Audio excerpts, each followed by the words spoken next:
በዝማሬ እንቀበላለን። በእውነት እናመሰግናለን። የኪዳነ ምሕረት ልጅ እናቴ ለኪዳነ ምሕረት ያልሆነ ብለው ጊዜያቸውን ወሳይት አድርገው በመካከላችን ተገኝተዋል። ዶክተር መኮንን እናመሰግናለን።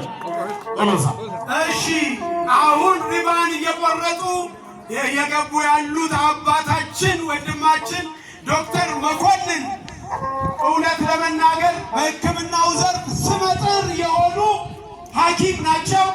ቤጂንግ ሆስፒታልን በጥሩ ሁኔታ ሲያገለግሉ የነበሩ አሁን ደግሞ የራሳቸው የሕክምና ተቋም ያላቸው የአባታችን የመጋቤ ሀብታት ቀሲስ አላዩ ሳህሌ ንስሐ ልጅ ናቸው። ቅድም ስላረፈዱ ነው።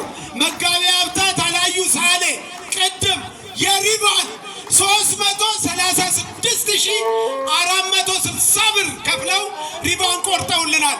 አሁን ደግሞ የበኩር ልጃቸው ዶክተር መኮንን 100,000 ብር ቆርጠው ሪባን ቆርጠው ገብተውልናል። አመስግናችሁ በጣም